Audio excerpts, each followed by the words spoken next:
सरकारी कर्मचारी थे, सरकारी अधिकारी थे, नौकरी करते थे, स्कूल में बच्चों को टीचर पढ़ाते हैं, बिजली बोर्ड के कर्मचारी जो हमारे हैं वो बिजली का पोल लगाते हैं। सब जगह जो भी मांग होती थी उन मांगों को हमने स्वीकार करने की बात कही। और पहली कैबिनेट में जो हमारे विभाग थे, डिपार्टमेंट थे, कॉर्पोरेशन नहीं डिपार्टमेंट्स थे, पहले ही कैबिनेट में हमने उन सरकारी कर्मचारी और अधिकारियों को ओल्ड पेंशन के तहत लाने की बात की। उनका बुढ़ापा सुरक्षित करवाया, बुढ़ापे के साथ जो उनके परिवार के सदस्य रहते हैं उनका भविष्य सुरक्षित करवाया। आने वाले समय में जो भी सरकारी कर्मचारी, चाहे वो पुलिस का कर्मचारी या सरकारी नौकरी करता था, ओल्ड पेंशन स्कीम से पहले उनको पेंशन नहीं मिलनी थी। सिर्फ किनको मिलती थी? जो 2002 से पहले के लगे हुए थे। हमने सबको भविष्य सुरक्षित करवाया। यही नहीं, एक बेटी और एक बेटा, एक बेटी और बेटा की बात मैं अभी सुन रहा था। मुख्यमंत्री बनने के बाद एक रिवाज होता है, एक परंपरा होती है, सचिवालय में जाकर सभी अधिकारी और कर्मचारी उनका अभिनंदन करते हैं, स्वागत करते हैं, राज्य की गतिविधियों के बारे में बताते हैं। मेरे मन में पीड़ा थी। मैं मुख्यमंत्री की शपथ रिज मैदान में लेने के बाद अनाथ आश्रम गया, अनाथ बच्चियों के बालिका आश्रम में देखा, उनके भाव को समझा। मैंने उसकी आंखों में क्या देखा, उनसे सीखा क्या? मैंने पाया इन्होंने अपनी मां को खो दिया, इन्होंने अपने बाप को खो दिया, अनाथ आश्रम में रह रही है। मैंने उनसे पूछा, कहते 18 साल के बाद हमको ये नहीं पता कि हम कहां जाएंगे, अपने चाचा के पास रहेंगे, ताया के पास रहेंगे। हम पढ़ना चाहते हैं, हम डॉक्टर बनना चाहते हैं, हम इंजीनियर बनना चाहते हैं। मैंने उसी समय प्रण किया और हमने हिंदुस्तान का पहला कानून बनाया, मुख्यमंत्री सुख आश्रय कोष। जो भी अनाथ बच्चा जो अपनी माता को खो चुका है, पिता को खो चुका है, उसकी 27 साल तक सभी पढ़ाई का खर्चा सरकार उठाएगी।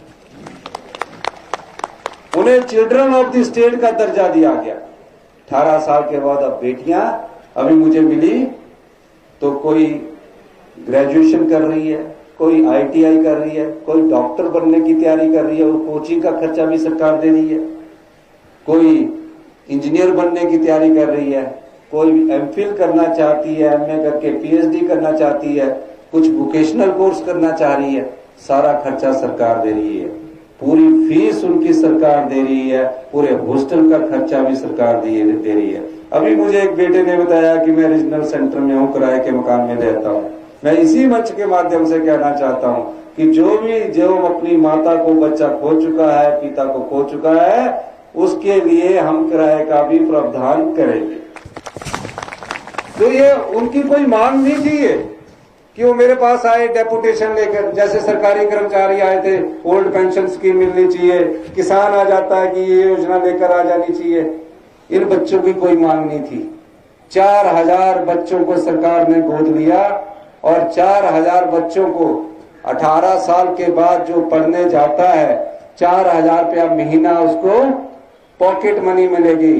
और साल में जिस तरह हम अपने परिवार के बच्चों को कभी कोई घुमाने ले जाते हैं, मंदिरों के दर्शन करवाने ले जाते हैं, कई परिवार गोवा जाते हैं, कई परिवार मंदिरों में जाते हैं, उनको हमने कहा कि इन बच्चों का घूमने का खर्चा बाई एयर और इनको रहने की जब घूमने का खर्चा एक साल में 15 दिन का सरकार उपलब्ध करवाई। तो ये भाव है सरकार का। हमारी सरकार ने एक और फैसला किया जो आने वाले बजट में होगा।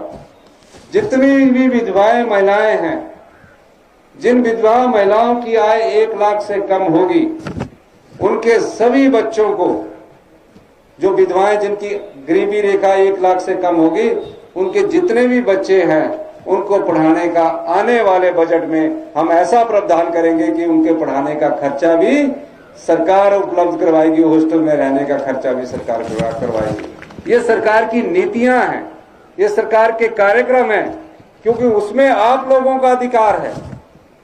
आज तक जितना भी हमारा 40 साल से इन्वेस्टमेंट हुआ वो खर्चे पर हुआ, आम लोगों पर नहीं हुआ, किसान पर नहीं हुआ। तो हमने ये किया। यही नहीं, कितने पटवारी को के पीछे